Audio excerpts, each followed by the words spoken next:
Hey guys, welcome back to another video. And this one I thought I'd change stuff up a little bit, switch from the whole Total Miner theme and maybe an occasional game. I thought I'd switch it up and talk about Pokemon. Now the reason why I'm talking about Pokemon here today is because one of my friends decided he can beat me no matter what. Now currently, yeah, the numbers here, the levels, the stats and stuff, they're not going to get me anything significant. But I thought I'd make a video just talking about how I'm building my team so I can kind of maybe troll him, but maybe also show him he needs to sit down and be humble here because he's bringing on a challenge, and I don't take challenges lightly. So my team, I decided I was going to come up with Ninjask, Mimikyu, Aegislash, Dragapult, Togekiss, and Dracovish. Now you guys might be thinking, oh, well, you don't got all the type matchups. You know, where's the fire? Where's this? Where's that? And also, like, who uses this Pokemon? Who uses that one? But I wanted to go through and show my reasoning and maybe get your guys' opinions on what I've got. Maybe, hey, swap it out for this, swap it out for that. So to start with, I have Ninjask as my starter. Now, a lot of people typically won't use Ninjask unless they have my reasoning for it. Of course, it has the ability Speed Boost. What Speed Boost does is at the end of every turn, you increase your speed automatically. It's like using agility every turn. Now, I don't have him set up all the way like I would like. As you can see from the moves over there, I have X, Scissor, Protect, Baton Pass, and Swords Dance. Baton Pass is going to play an important role because that speed boost you're getting every round, if you use Baton Pass to switch to somebody, it keeps the speed boost. I also have Swords Dance there because if you can get in a Swords Dance, that's going to also pass and help out. I do currently have Protect. I've been running around the wild area trying to find the gym trainer that has Substitute so I can swap out, because with Substitute I use that and I can bust out a Swords Dance without wasting a turn on a Protect. But for right now, Protect's what I have, so I can at least get those speed boosts going. And then I have X Scissor thrown in because I ran the unfortunate route of trying to play a battle only to find out if you don't have one offensive move, all you can do is struggle. So I have him up in the front to level up a little bit quickly here. I currently gave him the Assault Vest because it powers up your defense, your special defense, to give him that little bit more of a fighting chance. Since he's not an attacker, he's more of a stat booster to trade off to one of my other Pokemon. Now Mimikyu I have for kind of the same reason.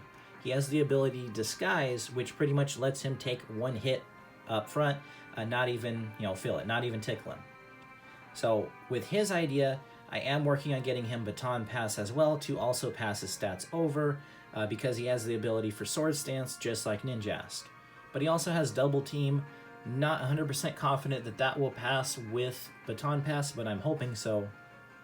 But for right now, while I'm training him, well, I'm trying to find maybe Substitute for the same reason as Ninjask. He has Play Rough and Shadow Claw, so he can get in an attack there as well. Because Play Rough and Shadow Claw should both pretty much be stab damage, being that he's a fairy and a ghost type. Should also do a little bit more. Got to work on the Dynamax level, got to work on the stats and everything. Got to work on Mimikyu overall. Then I have Aegislash. He's going to be my wall, also my sword. With Aegislash, if you guys don't know, he has the ability Stance Change. If you use King's Shield, he will switch to a defense character. As you can see, his defense is a really high stat, so is special defense.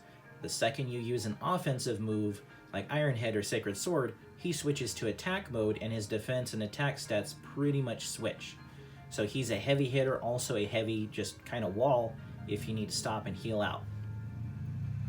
So I have him with kind of his strong move, Sacred Sword of course, to handle my fighting attacks, but I also have Iron Head just as a good strong sword, but also Swords Dance, so he can sit there as well and just stock up.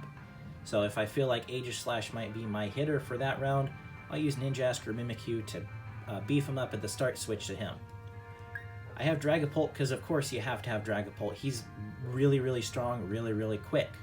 Gave him U-turn, so we have that whole swapping out if it's not going to fit me, because with Ghost, you typically have some good common weaknesses. Same for Dragon. Everybody seems to have Dragon or Ice on hand, or at least an Ice Beam there, ready to go. So I have U-turn for that. I also have Phantom Force because it's a pretty strong Ghost attack, and also it can go behind if they protect. Then Dragon Darts, gotta love Dragon Darts. It's a move that throws baby dragons and they explode. What's not to love about that? And then Psychic Fangs just thrown in there. because of my guy's stats. Because his attack is so high, I forced most of his attacks to be a physical rather than special attack. Not to mention, he also has, a different ability. I have Infiltrator, which is going to help jump behind any protects, but I think there's another move out there that can help. I haven't explored too much, or a better ability. Then Togekiss is strictly there just to upset people. If you guys don't know, Togekiss has an ability called Serene Grace. That will get a special effect on an attack to hit more often. So for example, I have Air Slash, which has a chance to make the opponent flinch. Serene Grace will also boost that up so it's more common. That paired with the King's Rock item will also make flinching pretty much like almost every turn flinch. That paired with Thunder Wave, you're in for, a heck of a fight. Not to mention Zen Headbutt also has a chance to flinch, so I have Flying and Psychic I can trade off. And then Tri Attack just thrown in there in case I feel like getting crazy, throwing out some burns, some freezes, some paralyzes. And then with King's Rock, it also has a chance for a flinching as well. Serene Grace boosting that. This is just status effect and flinching and frustration. And then I have my super heavy hitter. We have Dracovish, and if any of you guys play this guy, you already know what's happening.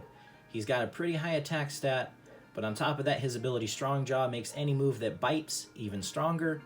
On top of that, I have a Choice Scarf to make sure I'm attacking really quick, but at the drawback of I can only use one specific attack while he's out. But that doesn't matter because I'm using the attack Vicious Rend. What that does is if I attack first, its attack power typically doubles.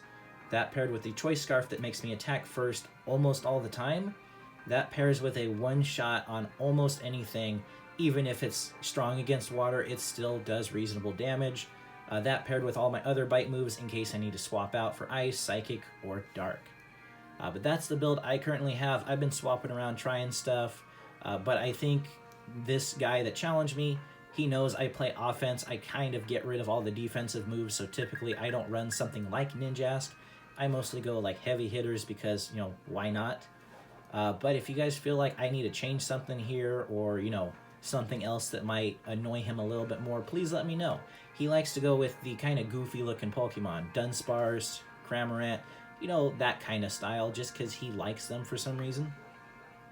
But let me know your guys' thoughts, and if you guys like videos that are not Total Miner related, or videos that are kind of games, other games, Nintendo Switch, anything like that, let me know, and I'll see what I can do on videos.